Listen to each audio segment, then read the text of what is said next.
We are live. We are live on Facebook. We are live on YouTube. What is going on? Everybody watching live, or if you're watching the repeat, thanks for watching this. Thanks for checking this out. My name is Dan Parker. I'm a real estate agent here in San Diego, if you don't know me. And next to me, this handsome gentleman is, I just learned your actual real name is Bernard. Yeah. Are we allowed to say that on here? Did we just talk about this recently? I forget if we talked about this. Spoke about it recently. Bernard McGovern here. Nice to meet you all.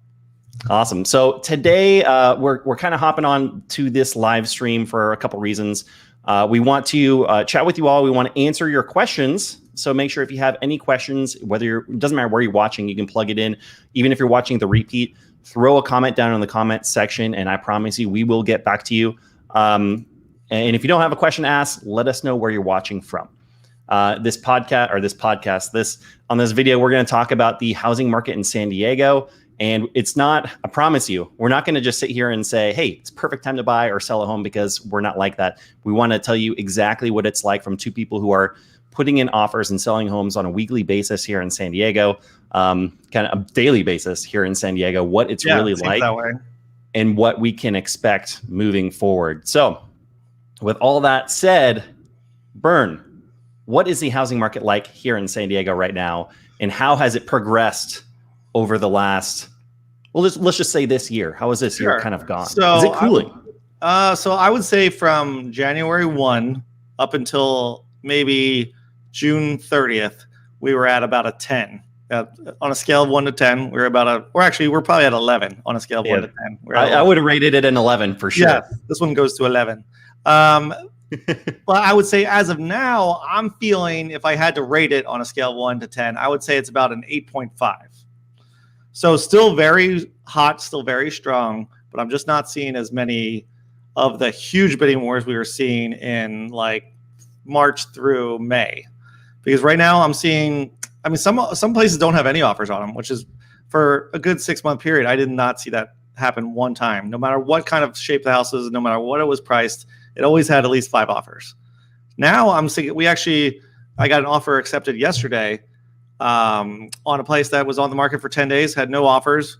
We snuck in and got it for $20,000 under asking. Granted, it depends on how they price it. Some people are still underpricing it to create that huge bidding war that they're trying to get, but they are underpriced it by $100,000. So I can feel the slowdown happening. So because me and you were out every single day showing houses. I didn't have a day off for like 4 months straight at one point. Yeah. So it's definitely is still moving. It's just not moving as quickly as it used to. Would you agree? I agree. Yeah. I mean, scale 1 to 10, it was an 11 through 13 at the beginning of this year. It was absolutely crazy. And it was tough because like we have some great clients that we work with, and we just genuinely want to help them buy homes. And, it was a struggle. I mean, going 200, 250, 300,000 over asking to get your offer rejected, or to not even get a response from the sellers it was tough. It was really tough. So yes, the market is cooling, but it's still tough. It's still a challenging market. Sure. I listed a home this week that is, I think we ended up receiving about 13 offers and ended up selling for 100,000 over asking. So you didn't think it was going to go 100. You've tried to price it fairly where you thought it should go around, and it still went 100K over asking. So I know we're saying it's slowing, but it also depends on the neighbor. That was a beautiful house you had. It was. The ones that are completely move-in ready, I find still have a decent amount of competition. I feel like the ones that are sitting more or taking longer to sell are ones that need work, because I think people just will prefer move-in ready houses, at least the majority of people. Obviously, they're flippers and that sort of thing, like the ones that need work. But people, especially moving to the city when they don't know anybody, they don't know contractors, they don't know handymen, they don't know painters. They just want something they can just move into and just put their toothbrush in and be done with it. So absolutely. Yeah. I think a lot of times if you walk into a house and it just has old carpet, but everything else looks pretty good, if they were to replace that carpet with some nice luxury vinyl flooring, it would probably sell for $50,000 more than what it was listed at. And that would probably cost less than $10,000 to do that, depending on the size of the house. So that's one of the biggest suggestions I have for people in this market. If you don't want to get into bidding wars, then find a home that you don't walk in and think, wow, this is a model home. This feels like a model home, perfectly staged, beautiful backsplash, everything's renovated. Those homes are still going for top dollar right now. Right. But the ones that need work, you can actually get a little bit of it, as strange as it sounds, you might actually be able to get a little bit of a deal on properties if it's not completely move-in ready. Because I have a listing coming up right now in Rancho Penasquitos that needs some work. It's a 3-bedroom house, probably gonna be listed around 900 or so, but it needs a little love. But honestly, it's mostly just cosmetic work. So you put a little love into this, and it could be well over $1 million house very quickly. Yeah. Well, Bern, we got a whole bunch of people watching right now. This is fantastic. We actually have people that care about what we like to say. So before we go any further, Bern, it's happy hour time. So what are you drinking today? I'm going San Diego's owned. Where's my camera here? AleSmith 394, which was a collaboration with Tony Gwynn. May he rest in peace. Yep. So it's called 394 because he batted when he won the batting title at 394, and that's what I'm having. A little pale ale from AleSmith. What about you, Dan? I just want to say real quick, AleSmith is one of my favorite breweries in San Diego. Yeah, Peter, the brewer owner, great guy. He also owns Cheese Smith that he does as a hobby that I'm pretty sure he loses money on. He just loves making cheese. He loves doing all these different things. I love cheese, so that's great. Yeah, I did a beer and food pairing there once, and it was just fabulous. But if you ever go check out the brewery, they actually have a Tony Gwynn museum in the brewery, and it's which is really cool. Tony Gwynn was one of my favorite players growing up, and I wasn't even from San Diego originally. Yeah. So yeah, I don't know much about baseball, to be honest, but he was a Padres player, and then he coached at San Diego State University, right? So he's just really embedded in the culture. He went to San Diego State too, so. Oh, awesome. I believe. And myself over here, well, first I just wanted to promote my sweet new, oh man, that's not going to focus, is it? I got some sweet new can koozies, some nice branding, Best Life San Diego, and I am drinking some Society, which is one of my favorite breweries in San Diego. Society is a great spot too. We could do a whole episode on just the breweries here in San Diego. Yeah. There's too many to do in this video, but we're definitely some of the best breweries in the entire country. Yep. Cheers. Cheers. All right, cool. So let's chat with a couple people that have logged in. Let's see. Emily, what is going on? Nice to see you on here. Looking forward to seeing you guys soon. What's the secret to winning an offer? Key tips and tricks from your experiences. Bern, there's got to be a secret, right? There's a secret to win an offer. I mean, I wouldn't say it's a secret per se, but I will say also you've had a ton of success lately with some of your offers, even being really competitive with other offers. So what are some of the things that you're utilizing? So, I mean, it really depends on what your pain threshold is a lot of times too, or what you're willing to do. Because what I found especially I feel for first-time home buyers in this market, because it's so challenging. Everybody wants you to release like all your contingencies, or at least most of your contingencies, pay over appraised amount, whatever it is. And if you're a first-time home buyer, no one wants to pay over what it's worth. So, and you probably don't even have the money to make up the difference in appraisal too. So, but if you are in the position to be able to do that, do short contingency as possible. If you're not willing to waive them, which is fine, do as short as contingency period as you can. Because the shorter they're going to counter it out anyways. So almost, I would say 95% of my offers we've had to waive appraisal. Yeah. Granted, sometimes I know it will appraise at that amount. So at least to a certain degree. So waiving your contingencies, or at least shortening them as to as short as possible. Just look at the comps, and then you have to add probably 5% on top of that, usually, depending on the property. Bigger down payments always help if you can do it. Even if you could just show bigger down payments, you might not necessarily want to use that much down payment, because you can actually switch it in escrow a lot of times, as long as you can get the loan for that. So there are little tips and tricks that can help you get offers accepted. It also helps. I mean, you're not supposed to write letters to sellers anymore. I'm not saying people got outlawed in Oregon, I think. So I'm not saying you should do it, but I've heard from other agents that it's worked in the past. So I've had clients draw pictures of the clients of the seller's house and send it to them. And that actually just happened last week, and we got an offer accepted. They drew a hand-drawn picture of their house, and they sent it to them, and they loved it. So that actually helped us get our offer accepted. So I will give you her number. If you want her to draw a picture of her house, she will charge you by the house for that one. So that is the most creative thing I've heard to get an offer accepted, and I absolutely love it. I know she's going to draw a picture of my house too, so it's going to be great. So very cool. Are you still waiving appraisals as much today as you were 3 months ago? Not as much, actually. I've been able, like one we're doing right now that we did not have to waive appraisal. Actually, two of them didn't have to. So, I mean, especially if there's no offers on it and you're the only offer, you don't have to waive appraisal typically. Yep. They might want you to, but if you're the only one there that's submitting an offer, then you don't have to waive it. So I think the tide could be turning. Maybe it's just the summertime. Everyone's on vacation. We've been stuck at home for a year and a half, but I'm not sure if this is the seas of change, but it kind of feels like it. I mean, this could change quickly too, but I don't know what your thoughts are on that. Yeah, well, first I wanted to answer Durango's question. A couple more things to utilize. Sorry, Durango. No, you had a lot of good, valuable information in there. The other thing that I know you do as well, because we've talked about this before, that a lot of it, I mean, everyone that's listening, watching right now, you would not believe how many agents do not do this. But pick up the phone and call the listing agent and figure out what the sellers want. Sometimes they won't give you a lot of information. That totally happens. Sure. But at least 50 to 70% of the time, they're going to give you a list of things that you can do to make your offer more attractive to the sellers. Sure. And some of these things, it's no sweat off your back. Maybe they want a 2-week rent back and you could just give it to them for free. And maybe you're not even moving to the area until that time anyway. So it works out for both parties. I've had offers accepted like that too. I could tell you, this property that I just put in escrow this week, 13 offers, maybe 7 of them reached out. And out of those 7, only 4 of them picked up the phone and called me.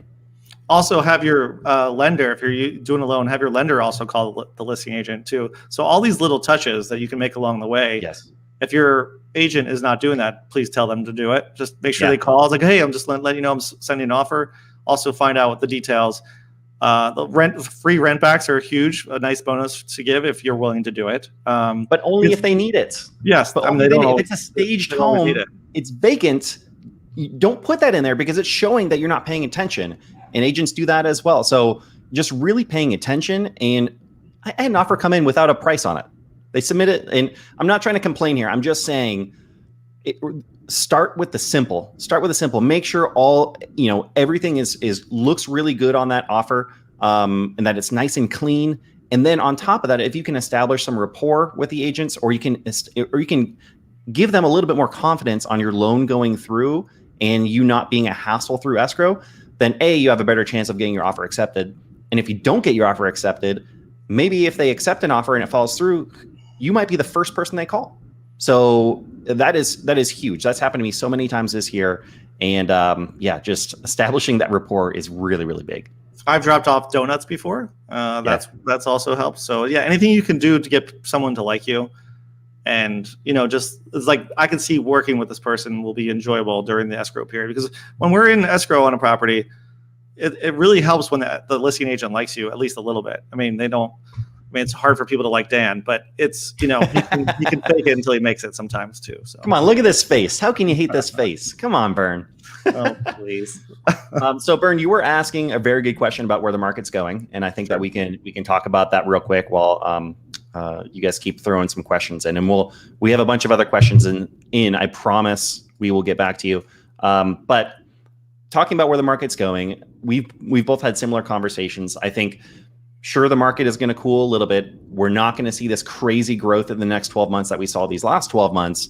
But I don't see a crash. I don't think you see a crash. There's so many factors going on right now, and I'm going to share some insight with this guy right here, Don Wenner. He is a real estate stud and just a complete entrepreneur. Really impressive what he's done. And he actually has he started as a real estate agent, and then now he also owns a real estate investment company that I believe he said they're up to $12 billion in investments, in real estate investments, which is just mind-boggling.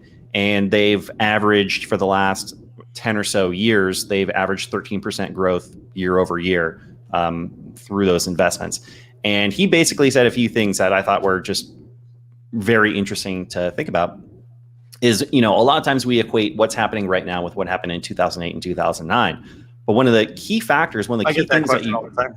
Yeah. And we always talk about how people were over leveraged back then and they're not right now. And that is a very big difference. But another big difference is we had one of the biggest if not the biggest oversupply in homes, biggest oversupply in inventory of homes in 2008 and 2009 than we've ever had in the US. Right now, we have the biggest undersupply of homes that we've ever had ever before in the US.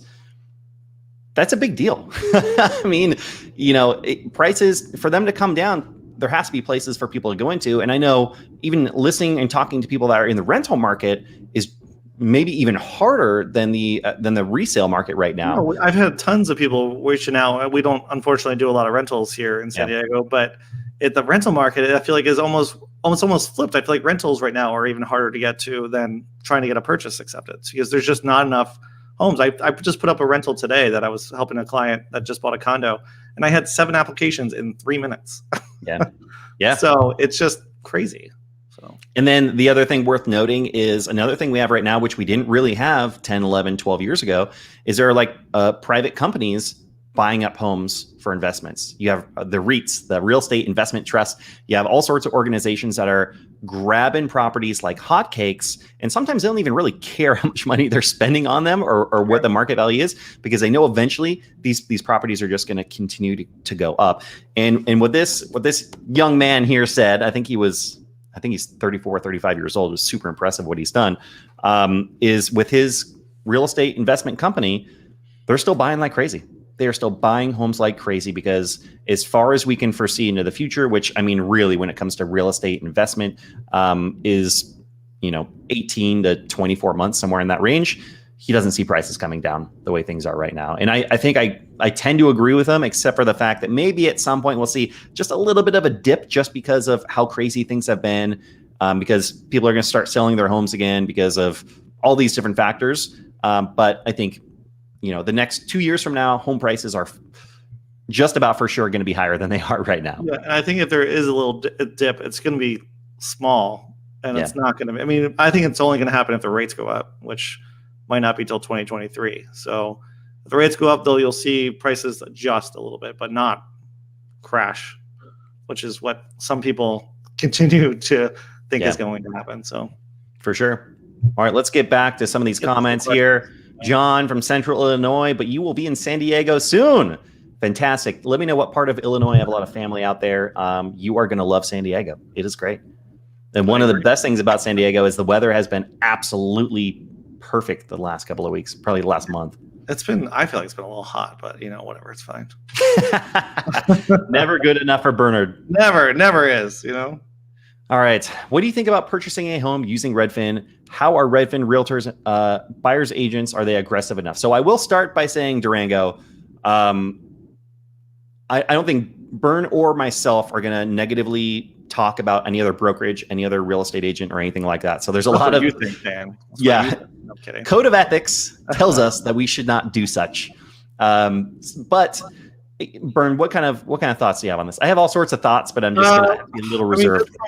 Because I've had clients like go from Redfin to working with me, and it just, from what I've heard, is sometimes you work with like 5 different people for different showings, so you might not have the same person showing you the house all the time. So if you need help in the process, then I think it might not be the best fit for everybody. But if you're a seasoned veteran and you just know what you want exactly, you just need someone to open a door for you, sure, go for it. As far as I understand, correct me if I'm wrong, Bern, for what you know, but the Redfin model for real estate agents, they're basically, I don't believe they get any commission based on homes that they are able to get under contract. I could be wrong. I think they get a bonus or something like that. So. But very, very small compared to the commissions that we would get, because they're getting hourly. Yeah, they get hourly. They have a salary. So the motivation and the drive is going to be, it's less likely that it's going to be there with someone that gets way less of a reward if you're going to get that offer accepted. And when they're working with a ton of clients, my question is, are they actually going to pick up the phone and call that other agent?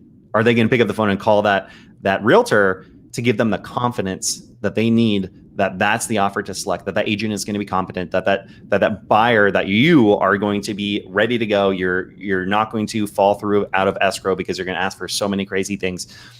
Those are the types of things that I would be weary of.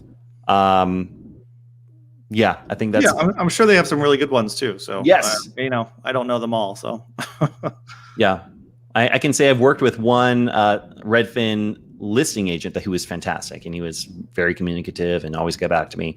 But yeah, I've heard plenty of stories on both sides. Yeah, I think it depends. Like any company, like at any agent, it depends on who the actual person you're dealing with is. So for sure. All right, Patrick, Orlando, Florida here, planning to move to San Diego in 2022. Hoping price is cool by then so I can buy a place off the 56. There you go, Bern. I think I've talked to you before, Patrick, if I remember correctly. I think you were on my channel one of these one time before. So good to see you again, Patrick. Yeah. Hopefully, hey, I tell you what, Bern and I would both be ecstatic if prices came down a little bit. Obviously, we don't want to see a crash. I mean, besides my clients that have already bought, I don't want it to crash because that would be. Does Patrick? Do you know Ken Posick by chance? He has his YouTube channel in Orlando, Florida. That's right, our buddy Ken P. Yeah, for sure. Yeah, so for those of you that don't know, which is probably all of you, Bern and I have a podcast as well that's more centered towards real estate agents, and we have had Mr. Ken Posick on our podcast, and he's a great dude. He's a great dude, and probably has his YouTube channel, I would say, is a little superior to ours as well. It's impressive. We're getting there. All right. How do you know an appropriate offer if you see a market analysis of 10 homes in the last 2 months in a highly desirable area going 2 points above listing? What's your recommendation right now today? That is a mouthful. How do you know an appropriate offer if market analysis? I mean, honestly, what I do, I just talk to the agent, and I mean, you'd be surprised what you can learn by just like what Dan said, just asking them like, where are offers coming in? I'll talk to them, every day until I get an answer, basically. So I can use tell me, is it at asking? Is it over asking? How far over asking?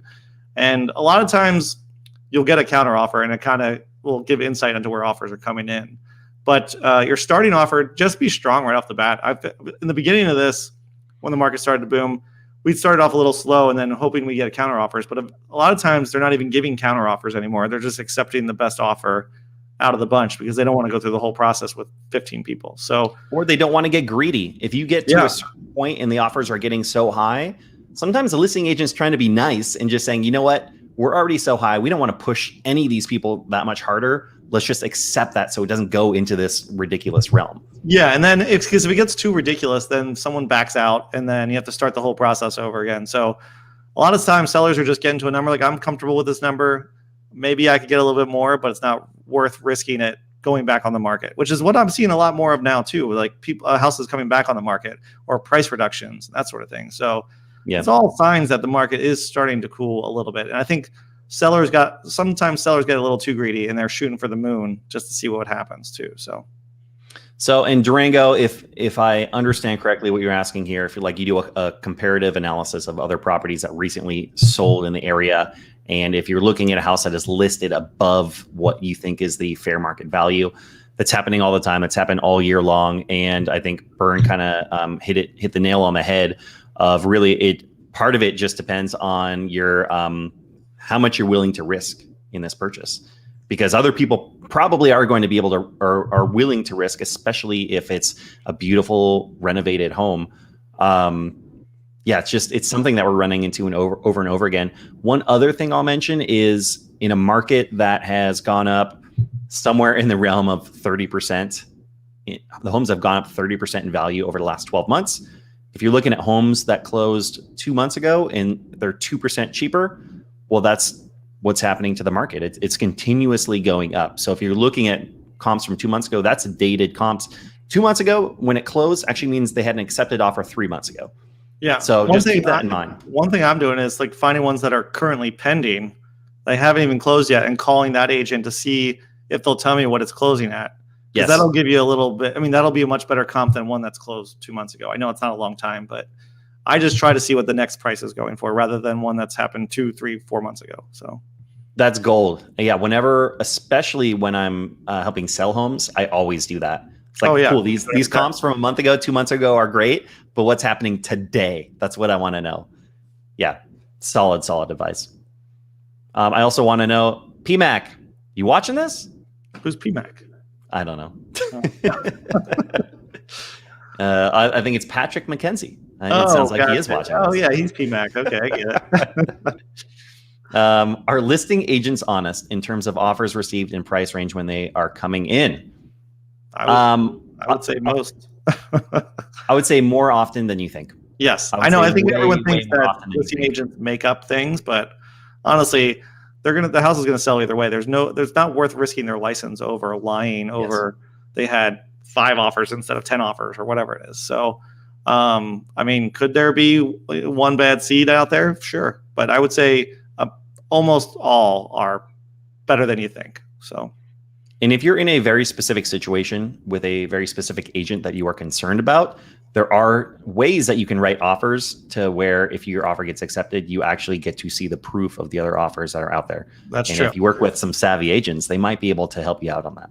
Yeah. And there's other ways you can sweeten the offer without risking too much, but yeah, that's more of a private conversation probably. Absolutely. But yeah, in general, I would say way more often than you think, even when things don't seem like they add up.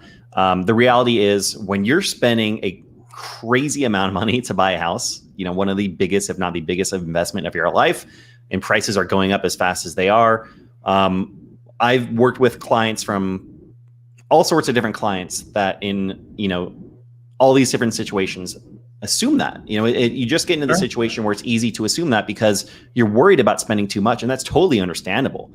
But yeah, I mean, as far as the agents, I know the agents that I've worked with, I've never run into a situation where we found out another agent was dishonest like that. I'm sure it's happened. I'm not going to say it hasn't happened or isn't going to happen in the again. Industry is everyone always 100% honest, Yep. But I would say most people are. So. Yep. Christopher, hey there. Are there any benefits that San Diego natives have over other buyers in San Diego County has put in place? Anything like that? As far as the county has put in place, I don't think so.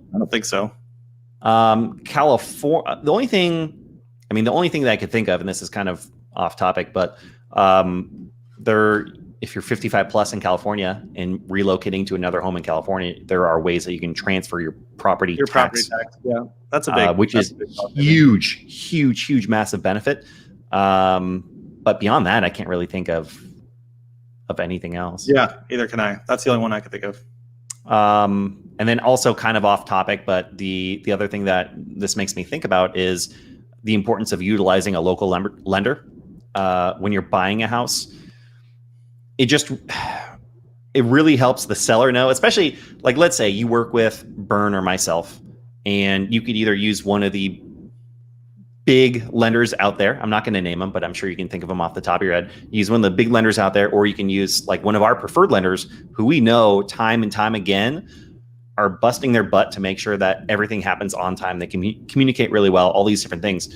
When you're submitting an offer and the sellers and the listing agent know that you're using your preferred lender, that can have a significant advantage against other offers that are competitive. So that's the only other kind of thing that I would think of. Yeah, my lender, the one I use on a regular basis, just bends over backward to make sure that the listing agent knows what's going on, the client knows what's going on, knows what's going on. He returns phone calls on the weekends. Whenever I need it. If I need a pre-approval on the weekend, he'll, I try not to ask him on the weekends if I have to, but if he has to, he gets right on it. So a lot of these, the big banks won't obviously do that, or the online banks or whatever it is too. So yeah, and just so you know, it's basically it's illegal for us to get kickbacks from lenders. So real estate agents are not saying use this lender because I'm going to get money back. That too. Before I got in real estate, I'm like, oh, they just want me to use him. I'm like, I just use this guy because he and he gets the job done, and he says if he's going to get it done, he gets it done. So that's why I do it. So I completely agree. We have a couple more questions, but before we do that, I have a couple articles that I pulled up that I think would be good to share with you guys right now. All right. So if I can get this going, screen one, allow. All right. Can you see what I'm seeing, Bern? I can see it. Okay. So a couple things that I thought were worth mentioning today. One, when we're talking about the market and where it's going, it is worth mentioning that the administration decided not to push back the eviction moratorium. So it, I believe, expires at the end of this month. Is that wrong, Bern? I believe so, yeah. So absolutely, that can have an effect, ultimately have an effect on the availability of homes that are out there. Bern, how much of an effect do you think that would have? I don't think it'll be dramatic. I mean, this is renters, obviously, too. So if you're looking for a flood of homes to hit the market, I don't really see that happening. Maybe a few people that have had renters in there. Like, I think a lot of rental properties have been sold in the last year, but I don't see, like, to fix our supply problem, it's not going to be solved by this. So I agree. I know there are a lot of investors out there that have investment properties, that have tenants that have not been paying for the last 6 months. Yeah. And right now they're just like, screw it. I'm done with having an investment property. Let's sell this. Let's just get rid of this. Absolutely. Those people are out there. If they have to evict people, then these homes are actually going to go on the market 8 months from now, more than likely. They're not going to go on the market next month. So I think we'll see a trickle of some properties hitting the market because of this, but it's definitely not going to be the flood of homes that we need to see. It can be one of like many things. Like this happens, and then interest rates go up a little bit. Foreclosures happen. Just sellers gain more confidence in selling their home or moving out of state, relocating. All those things are possible, and if all of them happen, then that would have a significant impact. But this alone is, I think we can both agree, is not going to be what we need here in San Diego. We'll have a few more, but I don't think it's going to be dramatic enough to move the needle too much. Yeah. Bern, we were just talking about this before the call, but 3 routes. So that we've talked about this a lot. Everyone wants to talk about 3 routes. The master plan community in what do you call the area that it's in? Sorrento Mesa. It's almost like Sorrento Valley. It's like right there. So it's great. I think, what is it? 100 homes are building this year or something like that. Yeah, 100. I think there's going to be eventually, like, is it like 2,000? I think they're going to be, or somewhere around there, something like that. Yeah. So again, not a crazy amount of homes. This is like 2,000 homes over the next 5 or 6 years. But I thought it'd be nice just to talk about the experiences that our clients have had for these properties. So this is new construction. For one, a lot of the people that I've talked to, that I've worked with, that wanted to get on the wait list for these, still haven't even been called back because they're so far on the wait list and there's so few homes being sold this year.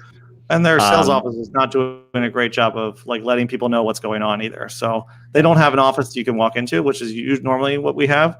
And they're still seem to be playing the COVID card a little bit too much. I think they just were trying to avoid talking to the public about it. So people are getting pretty frustrated from the home builders here lately, as of late. So that is for sure. Actually, remind me, I have a story that maybe I'll mention about that. I have a story too for you. So as far as 3 routes, it's probably worth mentioning as well. There's 3 different builders. So, every builder, the sales team for each builder is going to handle their situations a little bit differently. I can give a little bit of experience for Shea Homes because that's the one where one of my clients actually progressed along a little bit. So the nice thing about Shea Homes, I guess good and bad thing, is that they're not going into the bidding situation where they're saying, all right, you 50 people, there's 8 of these homes available for sale. Who can give us the most money? They're not doing that. They're just saying, all right, the 50 people in the front of the line, we're going to go one by one in the order that your pre-approvals were received. And we're going to give you an opportunity to purchase this property, this property, this property. Out of these 8 properties, 50 people will keep going until these 8 properties are secured, which is great because you don't have to bid the prices up. I'd prefer that way over the way that Lennar's doing it. So I think we can both agree on that. The one downside I will say of that is if they have 2,000 people on their list, you probably want to start looking elsewhere. Well, what are they going to open it up to 2,000 people to bid on a house? I mean, it's absurd. No. I'm just saying that if it is the bid system and you're farther along in the line, then you still would have maybe a chance. Yeah, you wouldn't have a shot at it otherwise. True. I think that's why they're doing it that way. So yeah. Well, yeah, they could say whatever they want. And I will say for these homes, as far as the prices that came out versus what they have on their website, was around $80,000 to $100,000 more than they said the homes were going to be. Sure, yeah. I mean, prices have gone up from they originally started putting the prices on here, so I mean, it sort of makes sense. Yeah. So what's I know you were having some chats about this today. What was your well, I spoke to one client that was talking to, I forget which builder it was, one of them, and they said you should put an offer in $100,000 over asking. I'm like, so they're advising you to go $100,000 over asking before it's even one house had been sold. So I don't know. Yeah. Yeah, I had so I was dealing with a developer actually just today. I got some emails, and it was with a client that I was working with months ago, and the developer emailed me today saying, "Hey, what's going on? We haven't heard back from you guys. Is there anything we're doing wrong?" Because it's, we're in this situation where the market's been crazy, so these builders have just been asking for crazy things from buyers, and I think it's to the point where buyers are starting to push back a little bit in some of these areas. That's why I think that's causing this whole thing now. I think buyers are just tired and fatigued, and they're like, you know what? I'm not going to buy right now, or we're just going to hold off. I think that's the only way this really turns around, is if buyers finally, it's like, this is enough sort of thing. So, and I feel like that the summer, maybe people are on vacation, maybe they're not doing it on purpose, but it's definitely feels like the tide is turning a little bit. But I agree. I'm not sure if it's a temporary thing or a long-term thing, but I'll say from my, anecdotally from the experience that I've had in the last 2 weeks, I feel like things started to cool a tiny bit, and now it's like a tiny uptick. Sure. At least for me in the last 2 weeks, and then we'll see what happens. I think personally, I have a very good handful of listings coming up soon, and I'm interested to see if other agents are too. And we're just going to see some more homes hitting the market. I think it's very likely because potential sellers are finally starting to hear, oh, the market's cooling. I might be able to have a chance as a buyer. So I think that's coming up very soon. I also know a lot of people are just deciding to relocate, go out of state and go to other places. Sure. All right. Bern, you're the one that told me about this. You want to talk about this? I just did a shot of video on this, actually. So San Diego was, this is from the San Diego Union Tribune. Report was San Diego was the hottest market, second hottest market in the country.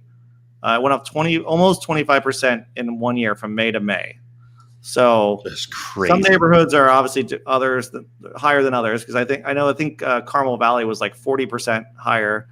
Rancho Penasquitos was like 35% higher. So this is just on average 24.7%, I think it was. Yeah. Second only to Phoenix, Arizona, which I guess is the hottest market in the United States, which I was not aware of. So, I mean, I knew it was hot, but I just assumed everywhere was hot. And it felt like it was the last 6 months, that I'm like, I can't imagine a hotter market than we were in. And apparently there was only one other place that was hotter than San Diego. You know what's weird? What I'm looking at this right now? Where's Austin? Yeah, I thought they were always in the top 5, at least. I don't even see it on that list. Is it down the bottom, or is that it? That's not on here. That's interesting. That is strange. Because everyone always keeps talking about Austin being the hottest, but I don't see it on there. Yeah. So let's talk real quick. What are some of the reasons why the San Diego market has gone so crazy? I mean, I think it's a few reasons. I mean, I think the pandemic has, people start to rethink where they want to live. Yeah. A lot of people can work remotely, or some kind of hybrid version of remotely. I'm not sure if that's going to continue for many years, or it's just a temporary blip while this COVID thing's going on. It's also like, I think people, like, if something ever like this happens again or continues to go on, San Diego is not a bad place to live. It's not a cheap place to live by any means, but if you're in the LAs or the San Franciscos or the New Yorks or wherever else or Seattle, we're more affordable, or at least we were more affordable. I can't tell you if we're more affordable than it is now, but it's a beautiful place. The main thing with San Diego was we didn't have as much industry, I guess you could say, here, but that's starting to change. We have, I think, 3 Apple offices here. Sony's got offices here. Google's got offices here. So I feel like there's a lot of, work talent moving here to San Diego. So it's just kind of changing the city a little bit. Yeah. Yeah, I agree. I think, we're one of these places that it's kind of like a big city, but it's not a big city. Like, you have downtown San Diego that's, a little bit dense, but then you go out from there and, you could get as much land as you want, depending on how far you're willing to go out. So there's a ton of different opportunities. You don't, even though, there are a decent amount of people here and traffic does get a little bit congested. San Diego County is a big enough place to where you can kind of get out to the outskirts. You can be up in the mountains in a couple hours. You have a lot of options out here.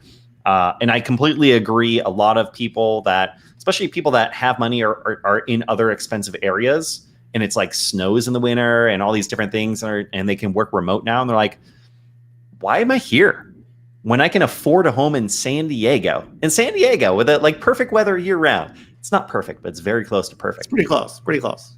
And yeah, and then the other thing is I know that there's not construction is low everywhere, but it's crazy low in San Diego. I mean, I don't know. I think California needs to loosen up regulations for building and development because it's a massive issue, and I think that's going to be one of the biggest catalysts for the San Diego market to continue to rise, especially if you compare it to other areas.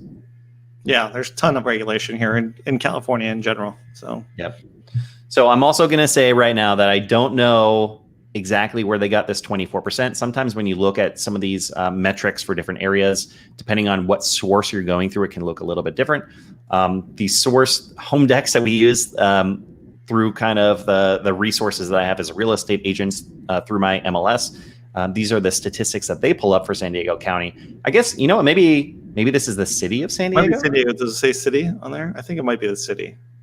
It could be. So, I mean, actually, some of the most expensive neighborhoods in San Diego, actually, majority of the most expensive neighborhoods in San Diego are in North County. So they're outside of the city of San Diego. Yeah, true. So I wouldn't be surprised about that. But if you look at San Diego County as a whole, the median sales price has gone up 29.6%, which is a drop from, so this is looking back in the last 12 months. And if you look at the average instead of the median, it's up 37.6%. Up to an average of $1.15 million. Just mind-boggling. Ugh. That's right. just crazy. Yeah, this is... Oh, you know what? Actually, one other thing I forgot to mention is that we're looking at detached single-family homes. It splits up detached and attached single-family. So the median price for attached is 22.5. So I guess when you combine both of those... Oh, yeah. Good point. So single-family homes are just a lot more of a challenge to be able to secure these days than if you have the capacity to have a townhome or to move into a townhome or a condo. There's going to be a little bit less competition. Sure, yeah. All right, well, let's get back to some questions. Get back to some questions. How about that, Bern? Yeah, all right, where were we? Do you remember the last question? Well, there's one on the screen here. Hey there, okay, yeah. Natives. Yeah. So that one we already answered. So I hear BlackRock keeps buying up houses all over. So I did do a little bit of research about this. And basically from what I looked into, it's a little bit misleading. And are they buying investment properties in San Diego? Yes, but they have, to my knowledge, not purchased one single family home. It's all multi-unit condo developments. Sure, yeah. So it doesn't really affect our supply per se, for single family homes at least. Exactly. So as far as a small amount of research that I've done, being asked this question on the spot, that is what I know. How often do you and other real estate agents come across whisper listings in San Diego? Are they on the rise? Pocket listings, basically. Yeah. Go for it, Bern. I would say not necessarily whisper listings, but listings. We hear a lot about listings before they hit the market, but yes, I would say, I don't know the exact percentage, but 95% of the times they go on the market either way. Because in this market, yes, I mean, if it was me, I wouldn't sell a house off the market, because if you put it on the market, you're going to make a lot more money by putting it on the market than trying to do a pocket listing or whisper listing here. So no question. Are there sometimes it happens? Sure. If there's, depends on circumstances. Maybe they have to sell it quickly, or they don't want to do the open houses or showings and that sort of thing. So sometimes people are willing to take a little bit less to not go through the headache. So can it happen? I would say not often, but yes, it happens. Sure. I agree 1,000%. I think, are there times where I hear of a listing before it hits the market? Yes. But a seller is absolutely crazy if they aren't going to put it on the market to see what they can get for the home. To add to that, California has tightened up regulations to combat pocket listings. I think it's most commonly called a pocket listing. And so if I were to go into a Facebook group of real estate agents and say, hey, I have this really cool listing that's not on the market if anyone's interested, then I have to have that property listed on the MLS for everyone to see in 2 days or 48 hours. Sure. So this goes back to like real estate agents are people, and so not everyone is going to follow these guidelines, but these guidelines are in place and you can get fined if you do not follow these guidelines. Yeah. So there are, I would just say, not a ton that actually get sold without hitting the market. So, yeah. Can you explain Mello-Roos tax and why do some houses have it and some don't? Bern, what you got? Oh, I know all about Mello-Roos because I'm in a Mello-Roos community myself. So Mello-Roos is basically designated for houses that are essentially newer. So if you were built probably after 2000, the chances of you having Mello-Roos are high. Mello-Roos can usually last anywhere from 10 years to 40 years. So it's most commonly right in between 20 to 25. Yeah, it's usually 20 to 30 probably is probably the sweet spot for most of these too. So basically it goes for infrastructure, it goes to schools, it goes for streets, lights, shopping centers. Yeah, if it's a vacant area that was just a piece of dirt before, chances are you probably have Mello-Roos. So it does expire eventually, which is the good thing about it. But like my Mello-Roos is like $500 a month. So, and I only have 10 short years left on my Mello-Roos. So I cannot wait to have my Mello-Roos expire. So if you're looking for houses older than say 20, 25 years, the chances of Mello-Roos are definitely less. So I live in Torrey Highlands. It has Mello-Roos. If you live in Rancho Penasquitas, the chances of you have Mello-Roos are very low. So that's kind of the long and short of it. It's basically a tax that helps build the infrastructure of where you live. And eventually it goes away. And it's going to be different from one area to the next. Yes. So not every house is going to be different, really. I mean, sometimes if you have the same model, it'll be the same as the other one, but different square footage. Sometimes they base it off square footage or the size of the home, or everyone's the same. It just depends on the neighborhood. They're all different. So, but I've seen some properties in Chula Vista that are, or like a property in San Marcos or Escondido that's like $200 a year, and then somewhere down in Chula Vista that's like $200 to $300 a month. So it can vary a lot. A lot. And again, just if you're looking at a property with Mello-Roos, don't just say, "Ooh, I don't want that right off the bat," because if the property was built in 2001, it's probably worth checking and seeing how much longer that Mello-Roos is going to last. Because maybe it's probably not that much longer. Yeah, once it gets like under 10 years, I feel like it's actually not a bad thing because by the time you sell it, it might be gone. And once Mello-Roos goes away, your property tends to go up a little bit quicker too in value because everyone takes into account every cost in it. Yes, whether it's Mello-Roos, HOA, or property tax, whatever it is. So. All right. Star Platinum does know Ken. He knows Ken. Everyone knows Ken. So everyone knows Ken. Good old Ken. Our buddy Palm Beaches Paul. What's up, fellas? You guys ever want to move to Palm Beach, Florida? Talk to Paul. This guy, he's great. Yeah, that's right. Check out his YouTube page. Paul is the man. I think the market might be slowing down just a tad here. Yeah, Paul, I think we both, Bern and I both agree the market is slowing, but it just doesn't mean that it's a good market for buyers. It's still far from a good market for buyers, but it's way better than it was. It's definitely a seller's market still, but we see, possible change coming. Yeah, for sure. All right. Any advice for someone trying to purchase from out of state? Yeah, what do you got, Bern? I think if possible, you have to come here. Ideally, if you can come to San Diego, I've gotten really good at giving tours of San Diego for people from out of state. So I think the hardest part of it is trying to nail down what neighborhood you want to be in. So once you figure out what neighborhood you are, the house will come as long as it's in your price range. So if at all possible, at least make one trip to San Diego so you can tour all the neighborhoods, get the vibe for it. Because you can see, that's why we make these videos, to kind of show you what it's like to live here. But every neighborhood's a little bit different here in San Diego. So just be sure you get to explore the neighborhoods as much as possible. Then find a good real estate agent that hopefully knows the area that you're trying to live in. And then, because I've done virtual tours of houses. I've had, I don't know how many clients I've bought here off a virtual tour this last year, but it was way more than any other year I've had, probably for good reason with pandemic and all that stuff. So once you nail down the neighborhood, the house will come. So just find out what neighborhood gels with you the best, and then the rest is, it's not easy, but it definitely makes it easier once you, because I have some clients that, they come here for the first time and they want to look at this neighborhood, this neighborhood. By the end of the trip, I'm not trying to find them the house. I'm just trying to find the neighborhood first, and then you find the house. So, yep. Good stuff. And so Bern and I have about 10 more minutes left. I got a couple questions left, so we'll try and burn through these. If anyone else has a question, throw it in now to get a chance of it getting answered. Otherwise, we will answer it later in the comment section. I agree with Bern.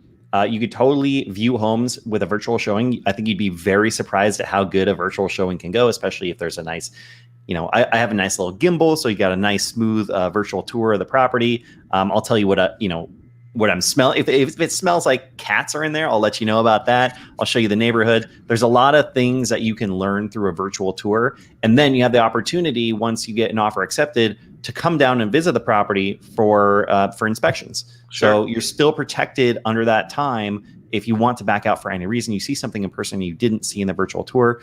But virtual tours are great. Just like Bern said, have a pretty good idea of what neighborhood you want to be in first and visit those neighborhoods first. Maybe visit a couple properties in those neighborhoods before you start putting in offers on homes you haven't seen in person.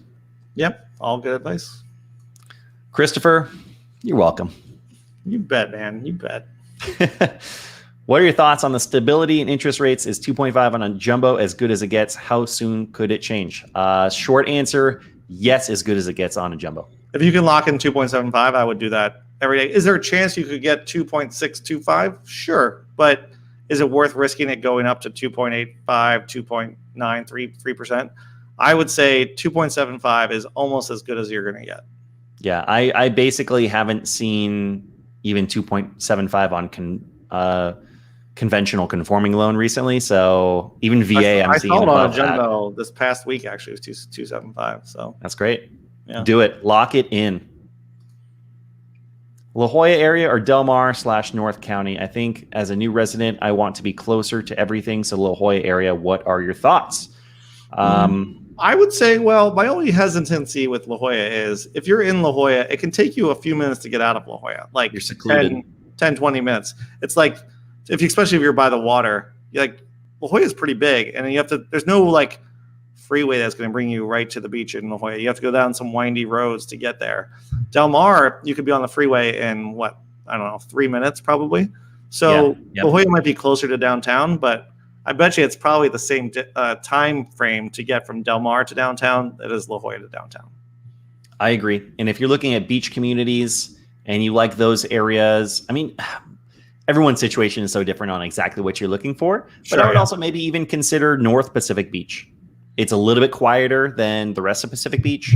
You have the close proximity to La Jolla. It's a little bit easier to get out of Pacific Beach. You're closer to the city of San Diego, you're closer to like downtown San Diego and everything else as well. All right. How's remote management experience in San Diego like? How would you compare investment property under 800,000, good 2-bedroom condo in La Jolla, UTC along 56, or single family home along the 78 / Mira Mesa? Well, how's remote management experience in San Diego? Not sure what. Do you know what he's talking about there? A property there? Is that what he's saying? I'm not. Like property management company? Yeah. There's plenty. Compare investment properties under 800. Is it La Jolla versus 78 Mira Mesa, basically? Is that what he's saying? I think so. One thing I would keep in mind when you're looking at those investment properties is what's your goal with those investment properties? If you want to do Airbnb, short-term rentals, a lot of those condos, especially in La Jolla, are going to be restricted. So you're not going to have that opportunity. It's going to be 6 months minimum. But that's kind of the biggest piece of advice. I think the new rule is you have to be able to, any place in San Diego County has to be 30 days minimum. I think that's like the rule now. I would check that, but I've heard that you can't force someone to do 6 months, but you can do. 30, oh, that's right. 30, I do remember hearing that. 30 I don't days know if that's plus. Gone into effect yet. I think the city has different rules, but like the California rule is 30 days plus. Because 30 days is not technically short term. Can an HOA? I think HOAs can do it, but the state can supersede it, is what I've been told. But honestly, definitely check that rule. But that's just what I've heard. Check with your lawyer. Yes, I am not a lawyer, so don't listen to me. So if you want more information on that, reach out to Bern or myself, and we can definitely give you some more information. Not quite enough in that questionnaire for us to really give you a thorough response. Yep. But hopefully that helped. Thoughts on making an offer after a virtual tour without seeing the property in person? Does it influence a seller's decision on an offer? So we kind of started to touch on that. Absolutely, it can influence a seller's decision on the offer. In fact, I did a virtual tour the other day. My client really liked it, went back and talked to the agent, and he was a little bit smug and just basically said, well, if another offer is the same offer, same price offer, and yours is virtual and theirs isn't, we're going to give it to the other offer. And you Which definitely is have why agents I like actually that. don't let, like, if it's the house is on a lockbox, I'm not, lying to them, but I don't volunteer that it was a virtual showing when I showed it to them. So I think it does make a difference to listing agents and sometimes the sellers. Some people make a bigger deal out of it than it should be, in my opinion. Yes. But I feel like they think it's safer to go with someone that's actually physically walked through the house than not. But again, it's case by case basis. Some people don't care. Some people think it's the most important thing in the world. So I also think we have a unique perspective because we work with a lot of people relocating to San Diego. Sure, yeah. So we have a ton of experience with virtual tours, and I think we're pretty darn good at giving them at this point. So our clients aren't the ones that are going to back out on those deals as much as I think a lot of other agents' clients would be. But I agree with you, probably 90 to 96% of showings that I have, there's not even going to be another agent present. So we're going to do a virtual tour. They're never even going to know that it was a virtual tour. So yeah, most of the time it's not going to affect anything. And then even like for the example I gave where the agent was there and he told me that, well, we submitted an offer 2 days later. I'm sure didn't even remember that it was a virtual tour by the way that I submitted the offer. Why should I'm not going to tell him. I'm not going to disclose I'm not going to volunteer information if I don't have to. So yeah. Although I did go into one open house one time, or no, I was just a showing, but the agent was there for all the showings. And the first thing she said was like, "Oh, I didn't know it was virtual." I'm like, did it matter? It's like, well, they won't accept an offer that's virtual. I'm like, okay, well, is this your rule? Or is this the seller's rule? So, to each their own. You will see certain listings that say in the description, we will not accept blind offers, which means not even stepping foot in the door, which is happening, I think, a lot less now than it was even when the market was hot like 5 years ago. I think that was happening a little bit more. But that kind of thing happens. All right, we got 2 more questions here. What neighborhood will you recommend for someone not trying to pay too much? I mean, that is a good question. It really depends on what type of neighborhood you're looking for. But what type of home? Condo or townhome? There's some other neighborhoods that we'd recommend as well. What type of lifestyle you're looking for. But the kind of hubs that I usually recommend for people that want a little bit more budget friendly is up north in Escondido, San Marcos, to the east in Santee. If you're okay with El Cajon, something like that, or to the south in Chula Vista, where you can find newer construction, these places like Otay Ranch at a little bit more of a value than the rest of San Diego. Sure. And up north too, Vista is a good spot because I feel like that's kind of revamped itself a little bit over the years. Mesa is a pretty good spot, which is relatively affordable. I mean, none of these places are going to be cheap because it's still San Diego, but comparative to other parts of the city, those are probably good places to check out. Cool. And I think this is the perfect comment to end it on. Durango, you guys, your insights are awesome. Thank you for doing this. Durango, you are very, very welcome. So happy to have so many people on here watching us, asking questions. This was a lot of fun, Bern. Yeah, this was great. Thank you guys for all the questions. Appreciate it. We're going to try to do this, a couple times a month. So look out for new lives in the future. We do them on my channel as well, too. So. Yeah, and Bern and I are working together more and more these days to help as many clients as possible. So if you ever have any questions, reach out to either one of us, and we're more than happy to help you out. Make sure if you are not already, go follow Bern's channel. You just type in "Living in San Diego" is the name of your channel? Living in San Diego. I know, not very original, but yeah. It's okay. That works. I mean, it gets a point across. Yes. So thank you all very much for watching. We really, really appreciate it. And we'll see you next time. All right. See you guys.